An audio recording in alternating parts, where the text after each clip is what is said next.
Party ఏదైనప్పటికీ కూడా నమ్మిన వ్యక్తి కోసం ఆ పార్టీలో కొనసాగుతూ ఆ పార్టీ కోసం నమ్మే వ్యక్తి కోసం తన శాయశక్తుల పనిచేస్తూ కైకలూరు నియోజకవర్గంలో తనకంటూ ఒక గుర్తింపు తెచ్చుకుని ఉన్న యువ నాయకుడు కేసిరెడ్డి బలరాం కృష్ణ అలియాస్ బలరాం గారితో ఈరోజు జర్నలిస్ట్ ఫ్రీ ముఖాముఖి కార్యక్రమం. నమస్తే బలరాం గారు.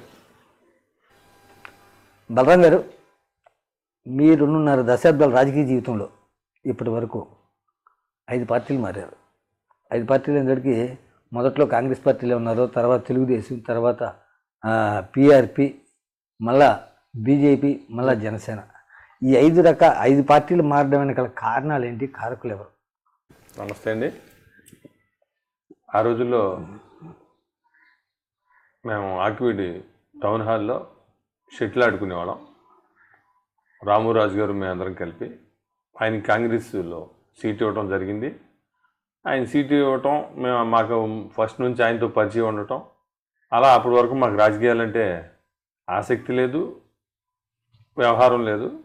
ఆయన ఎప్పుడైతే కాంగ్రెస్లో సీట్ ఇచ్చారో ఆ రోజు నుంచి మేము ఆ కాంగ్రెస్లో ఆయన వెనకాల తిరగడం జరిగింది.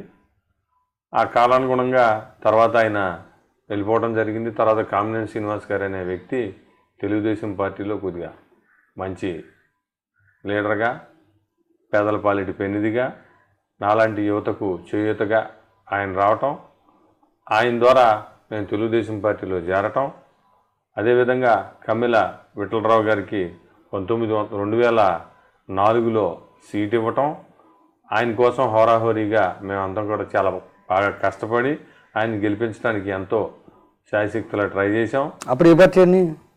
అప్పుడు తెలుగుదేశం పార్టీ. ఓకే. తర్వాత 2009లో పొడుగు బలహీన వర్గాలకు ఆశాజ్యోతి కింద ఇప్పుడు వరకు ఎవరు కూడా ఒక ఉన్నత స్థాయి, ఒక ఓసీలకి సంబంధించి రాజకీయం అన్న విధంగా ఉన్న రోజుల్లో అణగారిన వర్గాలను పైకి తీసుకురావాలనే ఉద్దేశంతో, సద్భావంతో మెగాస్టార్ ఆ రోజుల్లో ఒక ఫిలిం ఇండస్ట్రీలోనే ఒక అగ్రరాజు కింద, అటు ఎన్టీ రామారావు ఏమన్నారు, వాళ్ళ తర్వాత అగ్రరాజు కింద ఎలుగుతున్న మెగాస్టార్ చిరంజీవి గారి పిలుపు మేరకు మేము మా యువత అందరం కూడా ప్రజారాజ్యం పార్టీలో భారీగా చేరి, అప్పటి మా పాత గురువు గారు, తెలుగుదేశం నుంచి వస్తున్న మా పాత గురువు గారు కామినేని శ్రీనివాస్ గారితో పాటు ప్రజారాజ్యం కోసం అహర్నిశలు కష్టపడి పనిచేశాం. దురదృష్టవశాత్తు ఆ ఎన్నికల్లో ప్రజారాజ్యం అంతగా అనుకున్నంతగా రాణించలేదు. అది కాంగ్రెస్లో విలీనం అవడంతో మళ్ళీ మేమందరం కూడా కాంగ్రెస్లో ఆటోమేటిక్గా మేము భాగస్వామ్యం అయ్యాం. తర్వాత వచ్చేటప్పటికి 2014కి వచ్చేటప్పటికి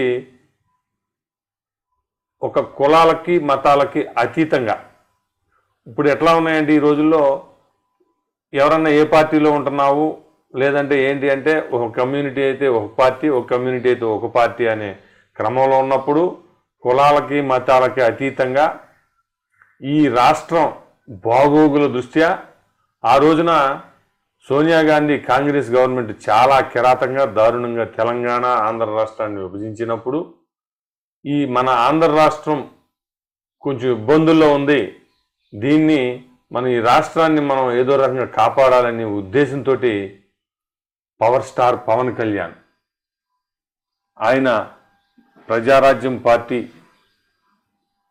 విలీనం అయిన తర్వాత కొంతకాలం స్తబ్దతగా ఉండి 2014కి ముందు ఆయన జనసేన అనే పార్టీ పెట్టడం జరిగింది. ఆయన పిలుపు మేరకు అటు నోవాటెల్ మీటింగ్ కాడి నుంచి మేమందరం కూడా ఆయనతో ఫాలో అయ్యి అటు వైజాగ్ మీటింగ్ వరకు మేము వెళ్తూ ఆ జనసేన పార్టీలో కీలక భూమిక పోషించాం. ఆ రోజున మాకున్న ఈ 10-15 సంవత్సరాల రాజకీయ అనుభవంతో మేమందరం కూడా జనసేన పార్టీలో జాయిన్ అయ్యాం. మేము కానీ, మా తరపు బంధువులు కానీ, ఫ్రెండ్స్ కానీ, మా శ్రేయోభిలాషులు కానీ అందరూ కూడా కులాలకి మతాలకి అతీతంగా మేము ఆ రోజున జనసేన పార్టీలో చేరడం జరిగింది.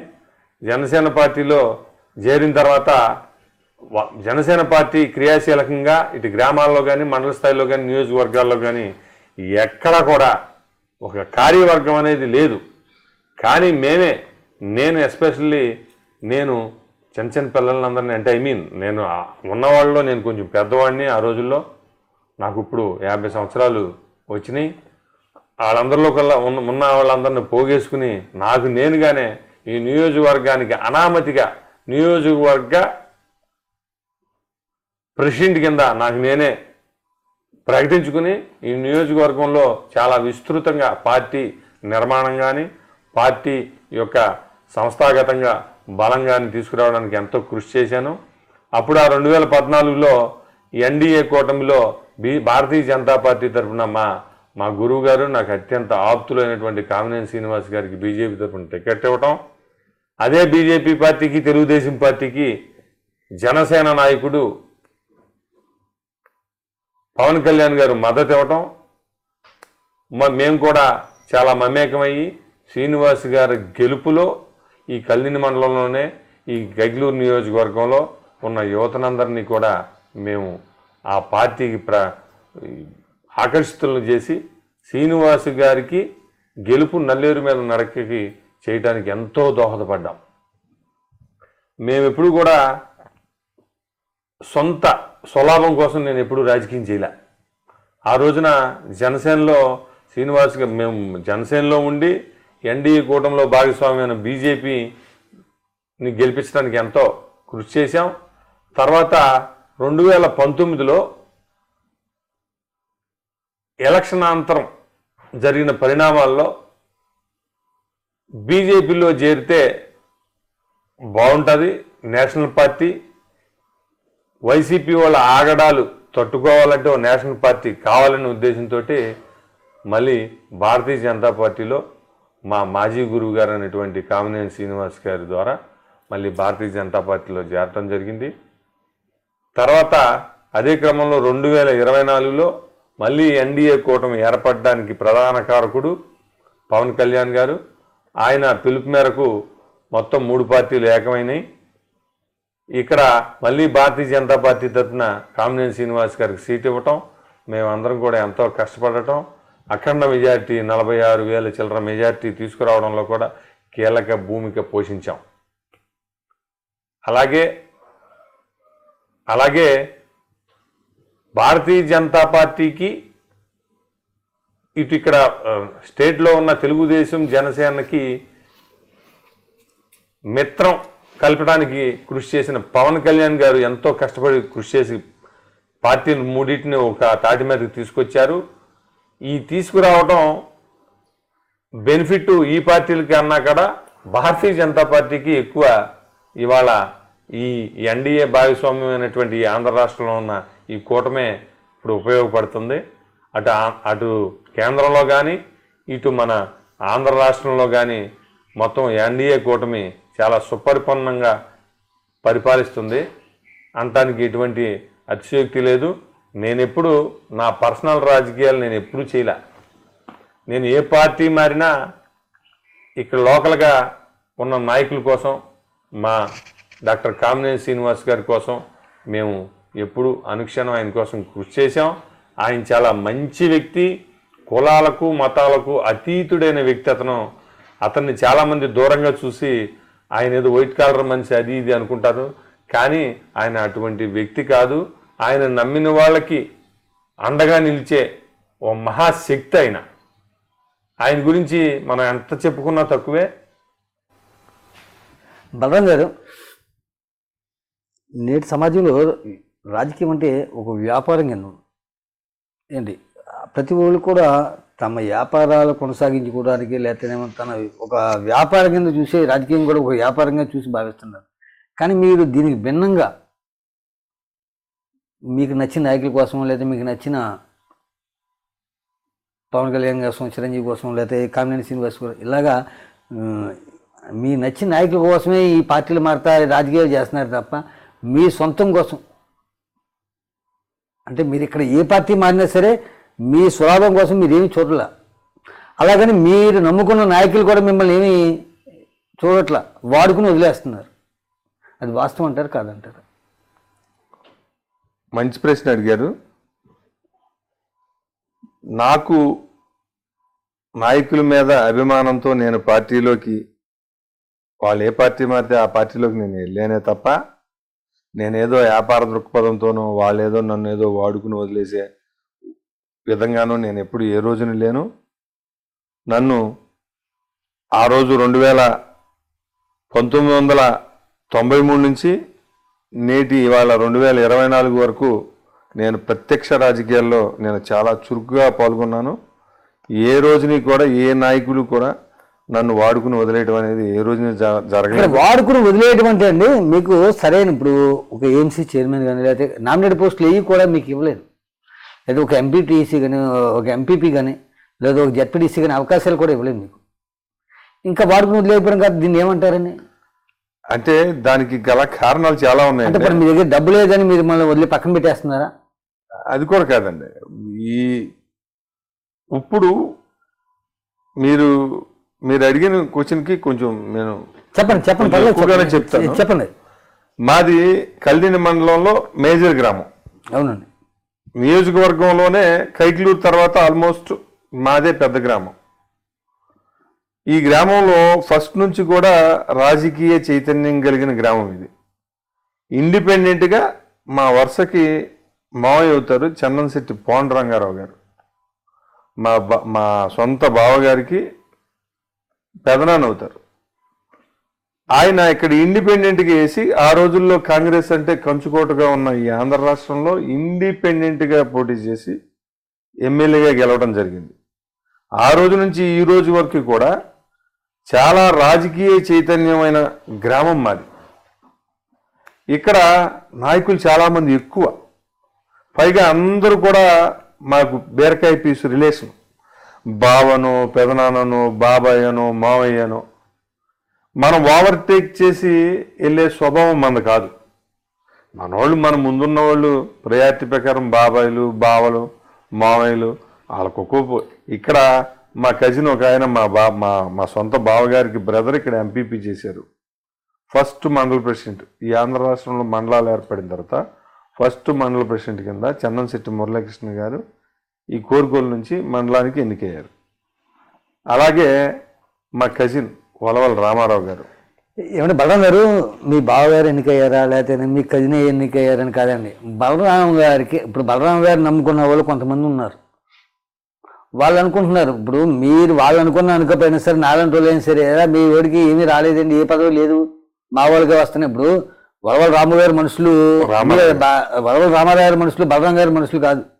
ఆయన సపరేట్ వర్క్ ఉందండి, మీకు సపరేట్ వర్క్ ఉంది. అయినా సరే కొన్ని ఇవి ఉంటాయండి అండి. ఇప్పుడు రాము గారి సంగతి పక్కన పెడితే మీ వరకు మీరు మాట్లాడండి, మీ వరకు అసలు ఏ పదవులు అదే చెప్తున్నాను. మీరు అడ్డపడ్డారు.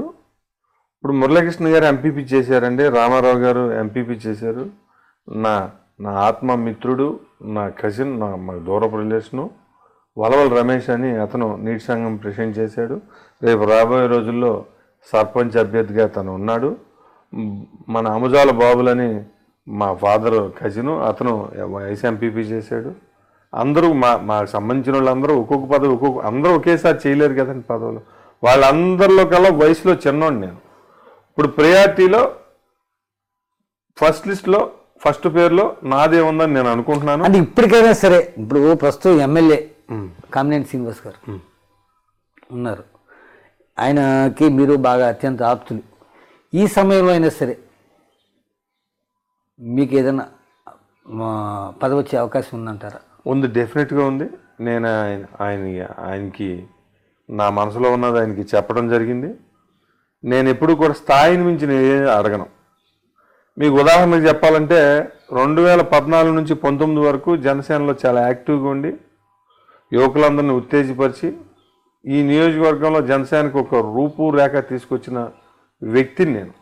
ఇప్పుడు ఇంతకీ మీరు బీజేపీ ఒక్క నిమిషం, మీరు 5 పార్టీలు మారని మీరు అన్నారు. 5 పార్టీల్లో ప్రతి పార్టీ గురించి ఒక చరిత్ర ఉంది నాకు. ఈ 14 నుంచి 19 వరకు గల ఈ కాలంలో నేను చాలా ఈ నియోజకవర్గంలో బలరాం అంటే సుపరిచితం. దానికి కారణం జనసేన పార్టీనే.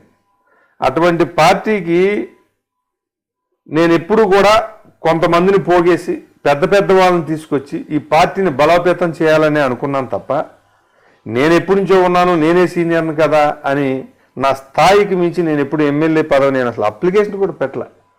నాకన్నా వయసులో చిన్నోళ్ళు, నాకన్నా స్థాయిలో చిన్నోళ్ళు, నాకన్నా అన్ని రంగాల్లో చిన్నోళ్ళు కూడా ఎమ్మెల్యే కావాలని చెప్పి అప్లికేషన్ పెట్టిన వాళ్ళు ఉన్నారు. కానీ నేను పెట్టలే. కారణం ఏంటంటే నేను ఎమ్మెల్యే స్థాయి కాదు నాదేంటంటే ఒక గ్రామం, ఒక మండలం స్థాయి అని నేను అనుకుంటా. అదేవిధంగా ఇప్పుడు కూడా ఇవాళ 3 పార్టీలు ఉన్నాయి. 3 పార్టీలు అంటే ఇంచుమించు 3 పార్టీల్లో ఉన్న నాయకులందరూ ఉంటారు. ఇవాళ ఆపేసేయండి. 3 పార్టీలు ఉంటాయి. 3 పార్టీల్లో నాయకులు ఎక్కువ. ఇంత కాంపిటీషన్లో ఒక పార్టీ అంటే ఓకే, 3 పార్టీలు అనేటప్పటికీ ఆటోమేటిక్గా నాయకులు ఎక్కువ ఉంటారు. నేను మండల స్థాయి పదవి ఆశించడంలో నాకేమి ఇబ్బంది కాదు, నేను అడగటం కూడా అతిశయోక్తి కాదు. కానీ నాకన్నా వయసులో పెద్దోళ్ళు వాళ్ళందరూ ఉన్నారు కాబట్టి నేను ఎప్పుడు శృతిమించి ఆయన అడగలేదు, శృతిమించి అడగను కూడా. నా స్థాయి ఏంటో నాకు తెలుసు. నా స్థాయిని బట్టి నేను అడుగుతాను. నేను అడిగిన దానికి ఆయన పరిగణలో తీసుకున్నారు. గ్యారంటీగా నేను అడిగింది ఆయన నాకు చేసి పెడతారు. ఇటు కొరుగులు గ్రామం కానీ అటు మండల స్థాయి నాయకులు కానీ ఎవ్వరు కూడా నన్ను అపోజ్ చేయరు. బలరాం గారు, ప్రస్తుతం సమాజంలో రాజకీయాలంటే కుల సమీకరణలో లేదా కులాలతో ముడిపడి ఉన్నాయి. ఈ సమయంలో ఈ కైకలూరు నియోజకవర్గంలో మీరన్నట్టు కమిలివెట్ల గారు తల్లిదండ్రులు ఎమ్మెల్యే చేశారు. తర్వాత ఏమో మీరు చెప్పినట్టు చిన్నశెట్టి పాండురంగ గారు చేశారు. మొన్న దోలం నాగేశ్వర గారు చేశారు. అంటే కాపులకి తక్కువ కాలమే చేశారు. రాక మొన్న దోలం నాగేశ్వర గారికి మళ్ళా ఛాన్స్ వచ్చింది. ఒకసారి ఓడిపోయారు, మళ్ళీ గెలిచారు. మళ్ళీ మొన్న 2024లో ఆయన పోటీ చేసినప్పుడు కూడా మీ సామాజిక వర్గానికి చెందిన నాయకుడు ఆయన కాదు అని మరలా మీరు కామినేని శ్రీనివాస్ గారికి చేయడానికి కారణం ఏంటి? అంటే దోలం నాగేశ్వరరావు గారి కంటే మీ సామాజిక వర్గానికి కంటే కామినేని శ్రీనివాసరావు గారు మీకు అంత ముఖ్యమా? మంచి ప్రశ్న అడిగారండి పని గారు. శ్రీనివాస్ గారిని దూరం నుంచి చూసే వాళ్ళకి ఒకలా కనపడతారు, దగ్గరగా సన్నిహిత్యంగా చూసే వాళ్ళకి ఇంకోలా కనపడతారు. నేను చెప్పేది ఏంటంటే ఆయన చాలా మంచి వ్యక్తి. అంటే ఎవరి కులం అంటే వాళ్ళకి ఇష్టం ఉంటుంది, దాన్ని మనం తప్పు పట్టకూడదు. వేరే కులాల మీద ద్వేషం ఉంటే అది తప్పు ఈ సమాజంలో. ఆయన అన్ని కులాలని ఒకే తాటి మీద, ఆయన కమ్మ సామాజిక వర్గానికి చెందినవారైన, కానీ ఏ రోజుని కూడా ఈ కాన్స్టిట్యున్సీలో కాపులను ఏ రోజుని కూడా తక్కువగా ఏ రోజుని చూడాల. మన ఇంట్లో మనం కూర్చుని ఆయన ఏదో పని చేసి పెట్టాలంటే అది ఎట్లా సాధ్యపడుతుంది? అడగందే అమ్మాయినా పెట్టదన్నట్టు మనకి ఏదైనా పని ఉండి మనం ఆయన దగ్గరికి వెళ్ళి మనం ఆయన్ని పని అడిగి ఆయన చేయనప్పుడు మనం ఆయన మీద బురద చల్లాలి, లేదంటే ఆయన కాపు ద్వేషి అనే మాట అనాలి. నాకు తెలిసి 2014లో ఆయన బీజేపీ తరఫున గెలిచిన తర్వాత 2014 నుంచి 19 వరకు జనసేన, బీజేపీ, తెలుగుదేశం కార్యకర్తల కన్నా ఈయన ఓడించటానికి బూతుల్లో ఏజెంట్లుగా నిలబడిన వైసీపీ కార్యకర్తలు వచ్చి అడిగిన పనులు కూడా ఇన్ని చేసి పెట్టారు. ఆయన అంత మంచి వ్యక్తిని మనం కులం ఆపాదించి మనం ఆయన్ని దూరం చేసుకోవటం మంచిదంటారా? మీరే చెప్పండి పని గారు. అంటే ఇక్కడ రాజకీయాలు ప్రతిదీ కూడా కులాలతో ముడిపడ్డాయి ఈ సమయంలో. అంటే రాక మీ సామాజిక వర్గానికి దోలం నాగేశ్వర గారికి మొన్న ఒకసారి వచ్చింది, అంటే ఒకసారి ఎమ్మెల్యే చేశారు, తర్వాత మళ్ళీ అవకాశం వచ్చింది. అవకాశాన్ని మీ సామాజిక వర్గం వాళ్ళే, అంటే మీలాంటి వాళ్ళే కొంతమంది దూరం చేశారు ఆయనకి అని ప్రచారం ఎక్కువగా ఉంది. అది ఎంత మాత్రం వాస్తవం కాదండి. నేను అంటే న్యాచురల్గా పవన్ కళ్యాణ్ కాపు ఉంటే నేను ఈ రోజుకి ఇంక గొడ్డలు చించుకుని మరీ తిరిగేవాడిని. ఇప్పుడు నేను ఏదన్నా స్టెప్ అయితే కాపుడు కాబట్టి నువ్వు అంత ఇదిగా చేస్తున్నావు అనేది అనుకుంటారని నేను కొంచెం తక్కువగా ఉంటా. ఆయన మనసు నా మనసుకు దగ్గరగా ఉంటుంది. కులాలు అనేది ఆయనకి ముఖ్యం కాదు. ఆయనకి ముస్లిమ్స్లో ప్రాణం ఇచ్చే ఫ్రెండ్స్ ఉన్నారు, క్రిస్టియానిటీలో ఆయన మనసెరిగిన మనుషులు ఉన్నారు. కులాలు ముఖ్యం కాదు ఆయనకి, మతాలు ముఖ్యం కాదు ఆయనకి. ఆయనకి కావాల్సింది ఏంటంటే ఈ రాష్ట్రం బాగోగులు కావాలి. ఆయన ఒక్క సినిమా చేస్తే 100-110 కోట్ల రెమ్యూనరేషన్ వస్తుంది. సంవత్సరానికి 2 సినిమాలు చేస్తే దాదాపు 250 కోట్ల రూపాయలు ఆయన సంవత్సరానికి సంపాదించుకోవచ్చు. కానీ ఇలా చాలా ఆఫ్టర్లు గల తెగించి ఆయన సొంత డబ్బులు ఖర్చు పెట్టి ఇవాళ రాజకీయాలు చేస్తున్నాడంటే ఆయన మనసు మాకు ఇష్టం. మేము అదే దృక్పథంలో ఆయనతో పాటే నడుస్తామే తప్ప ఇక్కడ డిఎన్ఆర్ కాపు కదా అని మేమేమి అలా ఉండం. మాకు ఇక్కడ నచ్చిన వ్యక్తి, మా మనసుకు నచ్చిన వ్యక్తి, ఈ నియోజకవర్గానికి అవసరమైన వ్యక్తి డాక్టర్ కామినేని శ్రీనివాస్ గారు. మేము ఆయన ఉన్నంతకాలం మేము ఆయనతోనే నడవడానికే మేము సిద్ధం. ఆయన మాకు నేనేదో పదవి అడిగాను, నాకు ఇస్తారు. ఆయనకి నాకు పదవి ఇవ్వకపోయినా నేను ఆయన్ని ఎప్పుడు శత్రువుగా భావించను. ఆయన ఎప్పుడు కూడా ఈ నియోజకవర్గానికి, ఈ భావి భారత ఈ ప్రజలందరికీ కూడా ఆయన అవసరం ఇవ్వాలి. అటువంటి వ్యక్తిని మనం కులాలు మతాలు ఆపాదించి మనం దూరం చేసుకుని ఆయన్ని కాకుండా మన మతం వ్యక్తి ఉన్నాడు కదా, మన కులం వ్యక్తి ఉన్నాడు కదా అని మనం సపోర్ట్ చేస్తే అది ఎవరికో అన్యాయం చేసినట్టు కాదు. మన పిల్లలకి, మనమే మనం భవిష్యత్తుకి ద్రోహం చేసిన వాళ్ళని అవుతాం. బలరాం గారు, 2019 నుంచి 2024 వరకు చూసుకుంటే జగన్మోహన్ రెడ్డి గారు ముఖ్యమంత్రిగా ఉన్నప్పుడు అనేక సంక్షేమ పథకాలు ప్రవేశపెట్టారు. అమ్మ ఒడిని, విద్యా దీవెనని, విద్యా వ్యవస్థ అని, లేకపోతేనేమో వాలంటీర్ వ్యవస్థ అని, సచివాలయం వ్యవస్థ అని, ఇటువంటి పథకాలన్నీ ప్రవేశపెట్టినప్పటికీ కూడా 2024 జరిగిన ఎన్నికల్లో వైఎస్ఆర్సీపీ చాలా ఘోరంగా ఓటమి పాలైంది. అంటే అనేక సంక్షేమ పథకాలు ప్రవేశపెట్టినప్పటికీ కూడా వైఎస్ఆర్సీపీ ఓటమి పాలవడానికి గల కారణాలు ఏమిటని మీరు భావిస్తున్నారు? కారణాలు ఏంటని మీరు అనుకుంటున్నారు? ఒకసారి మాకు చెప్పండి. ఇది కూడా మీరు మంచి ప్రశ్న అడిగారు. నేను ఎప్పటి నుంచో అందరికీ ఇది గొంతు విప్పి చెప్పాలనుకుంటున్న సమాధానం ఇది. నాకు మంచి అవకాశం దొరికింది, మీరు మంచి ప్రశ్న అడిగారు. సంక్షేమం, అభివృద్ధి ఈ రెండు కూడా జోడు గుర్రాలు లాంటివి. ఒక రథానికి 2 గుర్రాలు ఉంటే ఒక గుర్రం సంక్షేమం అయితే ఇంకొక గుర్రం అభివృద్ధి. ఈ 2 గుర్రాలని సమానంగా నడిపినప్పుడే రథం సాఫీగా ముందుకు సాగుతుంది. కానీ జగన్మోహన్ రెడ్డి ఆయన ఏం చేశాడంటే సంక్షేమం అనేది ముఖ్యంగా చూసుకుని దాన్నే హైలైట్ చేసుకుంటూ అమ్మఒడని, ఆసరా అని,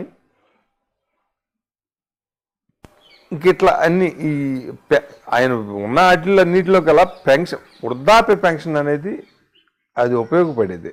ఎందుకనంటే ముసలి అంటే వయసు అయిపోయిన తర్వాత వాళ్ళకి ఎంతో కొంత తోడుగా ఉండేది ఏంటంటే పెన్షన్.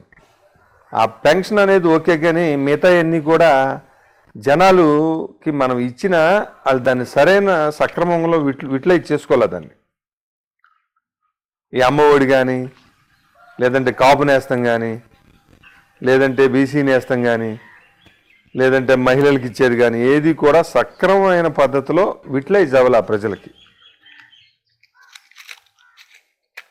అదే కాకుండా రోడ్ల విషయంలో కూడా ఆయన చాలా అసలు రోడ్లు ఎక్కడా కూడా 5 సంవత్సరాల్లో ఎక్కడా కూడా ఒక బీటీ రోడ్డు కానీ లేదంటే ఒక సిమెంట్ రోడ్డు కానీ ఎక్కడ వేసిన దాఖలాలు లేవు.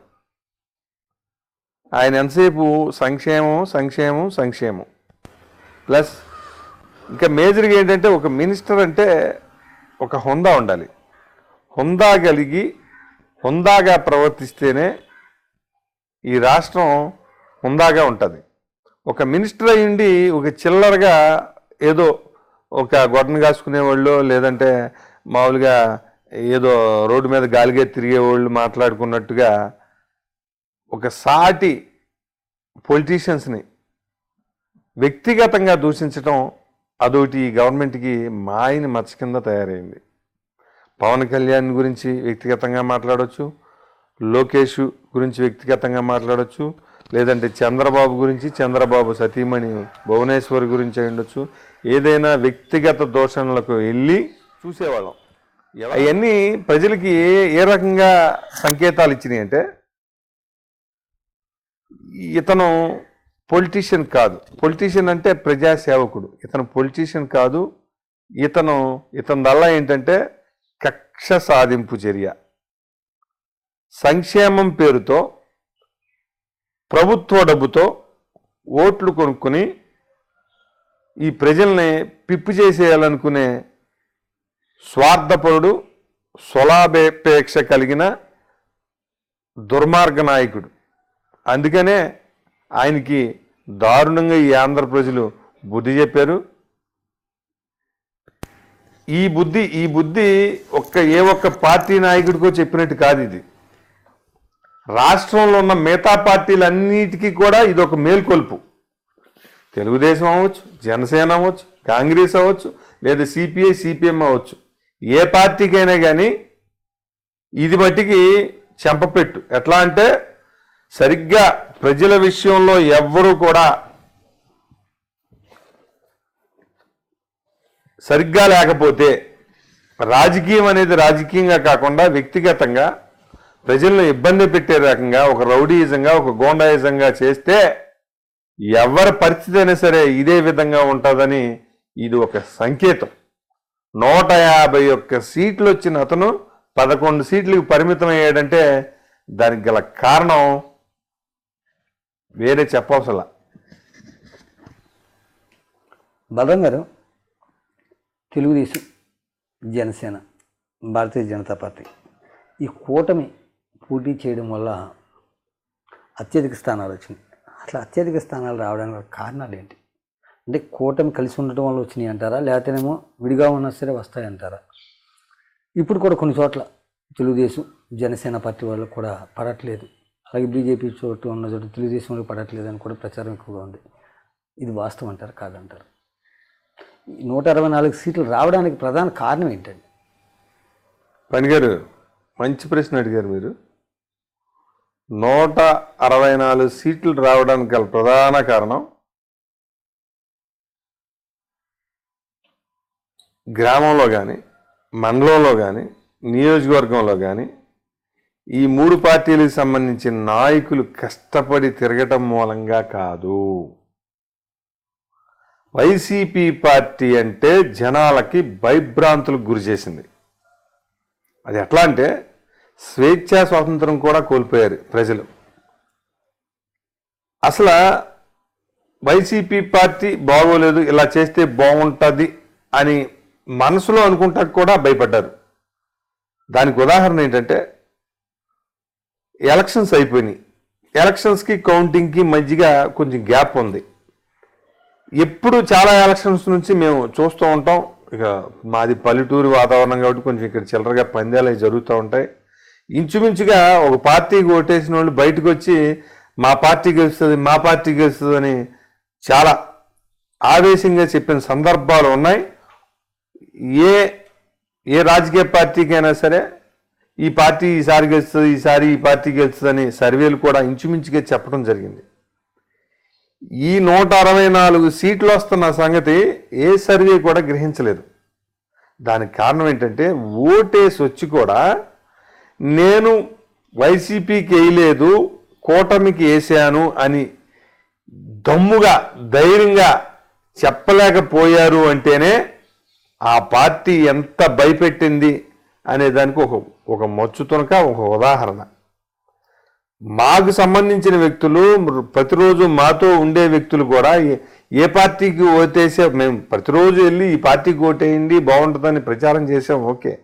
కానీ అవి 1% 1.5% పనిచేసి ఉంటాయి. ప్రతి ఒక్కళ్ళు కూడా ఈ దుర్మార్గపు గవర్నమెంట్ని దించేయాలి అని ఒక కృతనిశ్చయంతో అందరూ కూడా వాళ్ళ వాళ్ళు చెప్పుకుని వచ్చి స్వచ్ఛందంగా ఓట్లేశారు. నా ఉద్దేశం అయితే ఈ కూటమి ప్రభుత్వం ఎన్నో హామీలు ఇచ్చింది.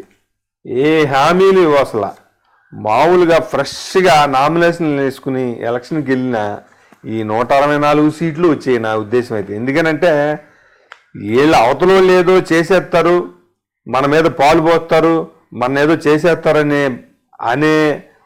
ఆలోచన కాకపోయినా ఈ పార్టీ ఉంటే మట్టికి మనం బతకడం చాలా కష్టం అనే ఒక ఆలోచనలోకి ప్రజలు వెళ్ళిపోయారు. అలా వీళ్ళని ఎప్పుడు గంటి దించుదామా, ఎప్పుడు హ్యాపీగా బతుకుదామా, వాళ్ళు 10,000 అమ్మఒడి ఇచ్చినా ఇంకో రూపంలో ఇచ్చినా దాన్ని వేరే రూపంలో 10,000కి ఇంకా వడ్డీలు చక్ర వడ్డీలు వేసి తీసేసుకుంటున్నారు.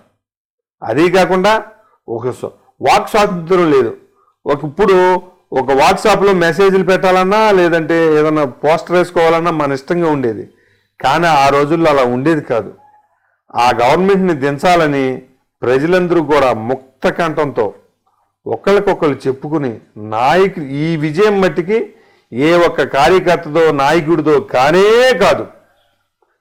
గ్రామాలు మండలాలు నియోజకవర్గాలు అన్నీ కూడా ఆ వైసీపీ దుర్మార్గ పార్టీని దించాలనే ఉద్దేశంతోనే ఈ కూటమిని గెలిపించింది.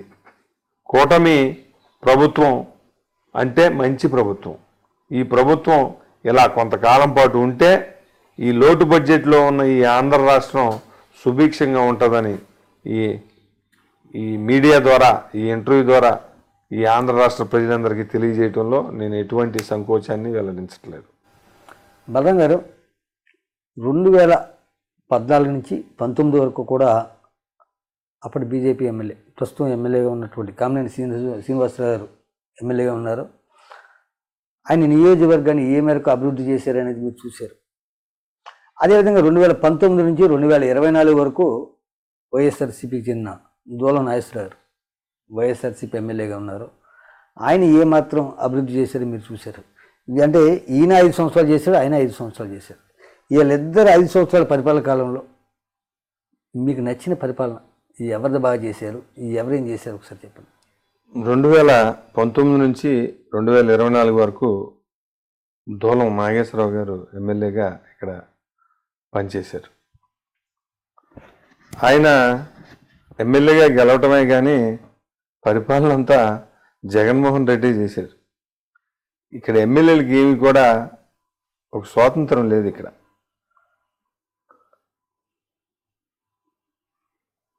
వాళ్ళు ఎంతసేపు సంక్షేమం మీద దృష్టి పెట్టారు తప్ప డెవలప్మెంట్ మీద ఎక్కడా దృష్టి లేదు. ఆ రోజున వీళ్ళు ఎన్నో హామీలు ఇచ్చి 2019లో ఎలక్షన్కి రావడం జరిగింది. ఏ హామీల్ని కూడా నెరవేర్చలేకపోయారు. అదే 2014 నుంచి 19 వరకు చూసుకుంటే మేజర్గా చెప్తాను 2-3 విషయాలు. కైకలూరు గవర్నమెంట్ హాస్పిటల్ 100 పడకల హాస్పిటల్, ఒక మేజర్ సిటీలో ఉండే హాస్పిటల్ ఏ విధంగా అయితే ఉంటుందో అట్లా ఒక రూరల్ ఏరియాలో, ఒక గ్రామ పంచాయతీ ఏరియాలో 100 పడకల హాస్పిటల్ తీసుకొచ్చిన ఘనత డాక్టర్ కామినేని శ్రీనివాస్ గారిది. అదేవిధంగా ఇప్పుడు మన కొండంగి ఎత్తిపోతల పథకం, ఇక్కడ మనది ఏంటంటే జనరల్గా కృష్ణా జిల్లాకు చివరున్నాం మనం. ముంపు వచ్చినప్పుడు ముంపుకు గురయ్యేది మనమే, పైన ఎద్దడి వచ్చినప్పుడు ఎద్దడికి గురయ్యేది మనమే. ఇక్కడ లంకలు మూలలంక కానీ, పెదలంక కానీ, అమరావతి కానీ, కొండంగి కానీ, భాస్కరరావుపేట కానీ, ఈ గ్రామాలన్నీ కూడా చివరి గ్రామాలు. ఈ జిల్లాకే వెస్ట్ గోదావరి బోర్డర్ ఉప్పుటేరు ఆనుకుని ఉండే గ్రామాలు ఇవి. ఇక్కడికి త్రాగునీరు అనేది చాలా కష్టం. త్రాగునీరే కష్టంగా ఉన్నప్పుడు ఈ సాగునీరు అనేది అది దూరంగా ఉండేది. ఈయన కొండంగి ఎత్తిపోతల పథకం పెట్టక ముందు మనకేంటంటే వర్గధామమైన కొల్లేరు సరస్సు నుంచి అటాచ్మెంట్గా ఈ ఉప్పుటేరు ఉంటుంది మా మండలానికి ఏంటంటే ఉప్పుటేరు ఉంటుంది. సంవత్సరంలో 3-4 నెలలు ఉప్పుటేరులో వాటర్ అంతా కూడా ఉప్పగా ఉంటుంది. సముద్రం నుంచి ఆటుపోట్లు ఉండే ఉప్పుటేరు అది. మిగతా అన్ని రోజులు కూడా ఇంచుమించు సప్పనీరు ఉంటుంది. ఇది మా మండలం ఆక్వా ఆధారిత మండలం. ఇది చేపలు, రొయ్యలు ఆధారంగా బతికే ఇక్కడ జనజీవనం అంతా కూడా. దానికి మేజర్గా కావాల్సింది ఏంటంటే మంచినీరు. ఆ మంచినీరే ఎత్తిపోతల పథకం ద్వారా అప్ టు కోరుకూలు వరకు ఈ కళ్యాణి మండలంలో కొండంగి ఎత్తిపోతల నుంచి కోరుకొల్లు లాకు వరకు కూడా ఎత్తిపోతల ద్వారా నీరు ఇవ్వటం మూలంగా మా ఏరియా చెరువులన్నీ కూడా సస్యశ్యామలం అయిపోయినాయి. అదొక మేజర్ పని శ్రీనివాస్ గారిని. ఆయన ఉన్నంతకాలం, ఆ కొండంగి ఎత్తిపోతల పథకం ఉన్నంతకాలం కూడా శ్రీనివాస్ గారి పేరు చిరస్థాయిగా ఉండిపోతుంది. అదే కాకుండా ఈ కళ్యాణి మండలంలో కైగ్లూరు నియోజకవర్గంలో భోగేశ్వరం అనేది ఒక మహా శివాలయం, స్వయంభూ. అది దాని డెవలప్మెంట్ విషయంగా కానీ, దాని చుట్టూ ఉన్న చెరువులు, దాని పరివాహక ప్రాంత ఏరియా అంతా కూడా ఆక్వా రంగమే. దాన్ని బేస్ చేసుకుని రింగ్ రోడ్డు ఇటు కల్దీన్ గురవాయపాలెం నుంచి అటు సంతోష్పురం మీదుగా ఇటు మళ్ళీ గురవాయపాలెనికి రింగ్ రోడ్ వేశారు. ఇది గుడి డెవలప్మెంటే కాకుండా మళ్ళీ చెరువులకు కూడా ట్రాన్స్పోర్ట్ చాలా బాగుండేది. అలాగే మన ఉప్పుటేరు ఏలూరుపాడు వంతెన కానించి అటు ఉప్పుటేరు పల్లిపాలెం వంతెన వరకు కూడా రోడ్డు. మళ్ళీ ఈ చిన్న చిన్న గ్రామాలకు కేంద్రం నుంచి నిధులు తీసుకొచ్చి భారీ రోడ్లు వేయించాడు ఆయన. ఇలా చెప్పుకుంటూ పోతే ఎన్నో ఉన్నాయి ఆయన చేసిన పనులు. ఆంధ్ర తెలంగాణ ఇడిపోయిన తర్వాత లోటు బడ్జెట్లో ఉన్న ఈ ఆంధ్ర రాష్ట్రానికి చంద్రబాబు నాయుడు ఎంతో కృషి చేసి ఈ రాష్ట్రాన్ని ఒక మంచి మార్గంలో పెట్టినప్పుడు డబ్బులు లేని పరిస్థితిలో కూడా 665 కోట్ల రూపాయలు డాక్టర్ కామినేని శ్రీనివాస్ గారు కైగ్లూరు నియోజకవర్గానికి తీసుకొచ్చి ఈ నియోజకవర్గాన్ని అలా నిలబెట్టారంటే కారణం డాక్టర్ కామినేని శ్రీనివాస్ గారు. ఆయనకి ఎవరైనా సరే పార్టీలకు అతీతంగా, కులాలకి మతాలకి అతీతంగా 2 చేతులు జోడించి నమస్కరించదగ్గ వ్యక్తి ఎవరన్నా ఉన్నారంటే అది డాక్టర్ కామినేని శ్రీనివాస్ గారే.